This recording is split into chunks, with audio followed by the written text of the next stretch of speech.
Now Jericho was shut up inside and outside because of the people of Israel. None went out and none came in.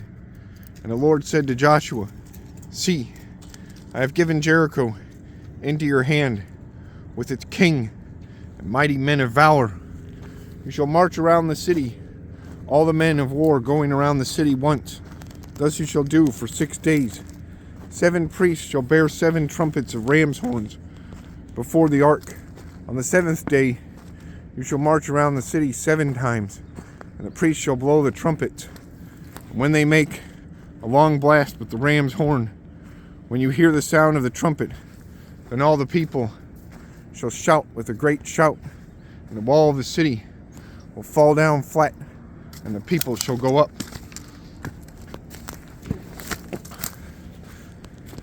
Everyone straight before him." So Joshua, the son of Nun, called the priests and said to them, "Take up the ark of the covenant, and let the 7 priests bear 7 trumpets of ram's horns before the ark of the Lord." And he said to the people, "Go forward, march around the city, and let the armed men pass on before the ark of the Lord." And just as Joshua had commanded the people, the 7 priests bearing the 7 trumpets of ram's horns before the Lord went forward, blowing the trumpets of ram's horns before the Lord went forward, blowing the trumpets, with the ark of the covenant of the Lord following them. The armed men were walking before the priests who were blowing the trumpets, and the rear guard was walking after the ark, while the trumpets blew continually.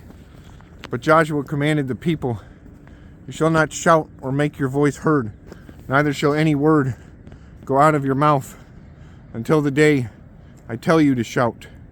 Then you shall shout." So he caused the ark of the Lord to circle the city, going about it once.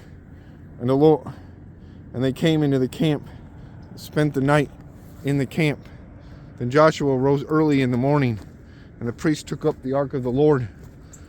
And the 7 priests, bearing the 7 trumpets of ram's horns before the ark of the Lord, walked on, and they blew the trumpets continually, and the armed men were walking before them, and the rear guard was walking after the ark of the Lord, while the trumpets blew continually. And the 2nd day they marched around the city once more, and returned into the camp. So they did for 6 days. On the 7th day they rose early at the dawn of the day, and marched around the city in the same manner 7 times.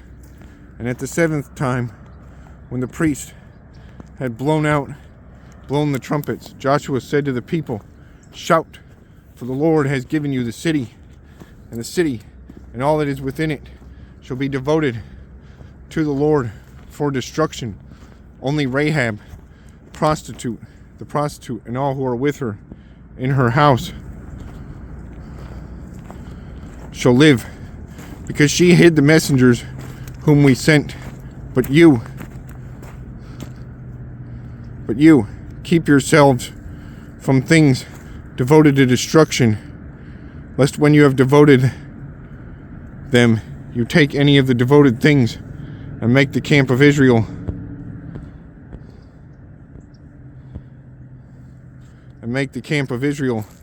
a thing for destruction, and bring trouble upon it. But all silver and gold and every vessel of bronze and iron are holy to the Lord." So the people shouted, and the trumpets were blown.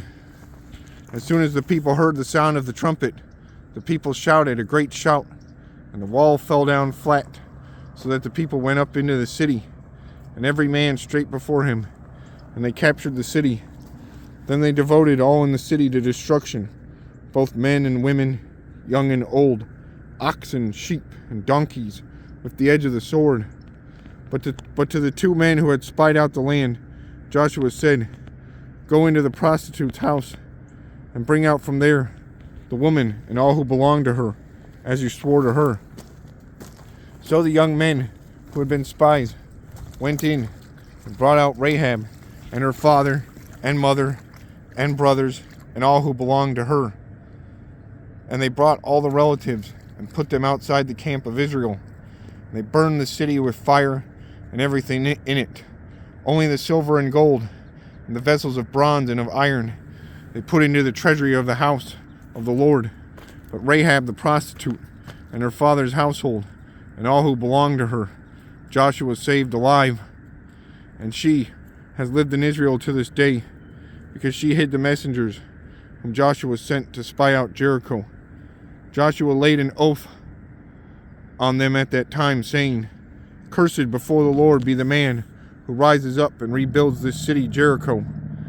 At the cost of his firstborn shall he lay its foundation, and at the cost of his youngest son shall he set up its gates." So the Lord was with Joshua, and his fame was in all the land.